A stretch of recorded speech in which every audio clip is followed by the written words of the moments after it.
नमस्कार दोस्तों, ये मेरे हाथ में एक पुस्तक है और इस पुस्तक का नाम है मैं भक्त हूँ। अमेज़न पर ये पुस्तक उपलब्ध है। इस पुस्तक की कुछ लाइनें मैं आपके सम्मुख रख रहा हूँ जो हास्य रचना है और एक कुछ राजनीतिक पार्टियों पे है। कई राजनीतिक पार्टियों पे रचनाएं हैं, तो इसे एक मात्र हास्य के रूप में ही आप सभी स्वीकार कीजिएगा। मेरा किसी से कोई बैर भाव या मेरी किसी से कोई दुश्मनी नहीं है कि मैंने ये रचना प्रस्तुत की, सिर्फ हास्य के रूप में ही इसे आप सभी लीजिएगा। तो शुरू करता हूँ अपनी कविता। नेताजी खड़े हुए पंजा दिखलाते बोले, नेताजी खड़े हुए पंजा दिखलाते बोले, हमें इस पर नाज है। भारत जोड़ो न्याय यात्रा वाले नेता ही मेरे युवराज हैं।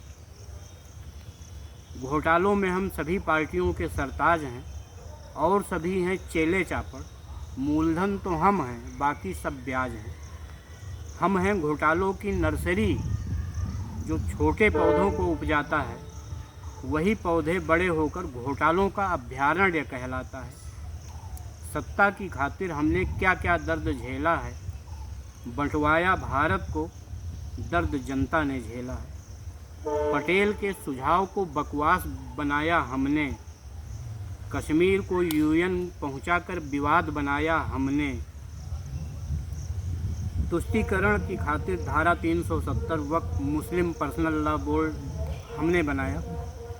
हिंदू चीनी भाई भाई का नारा दिया, 38,000 वर्ग किलोमीटर भूमि चीन को सौंप दिया। जन्मभूमि का ताला खुलवाया, बेगुनाह भक्तों पर गोली चलवाया। आरक्षण से जातिवाद फैलाकर आग लगाया, भाषावाद नक्सलवाद क्षेत्रवाद फैलाकर राजनीति अपनी चमकाया। गरीबी हटाओ का नारा दिया, काम ऐसा करवाया कि देश का सोना तक गिरवी रखवाया। 70 साल तक देश हम ही ने लूटा है, 70 साल तक देश हम ही ने लूटा है। 70 साल बाद जागी जब जनता, तब पिंड हमारा छूटा है। कोई कुछ भी कर ले हमारा कोई जोड़ नहीं, कोई कुछ भी कर ले हमारा कोई जोड़ नहीं। हमारा अंत शुरू सब 10 जनपद है, बीच का कोई मोड़ नहीं, बीच का कोई मोड़ नहीं। धन्यवाद।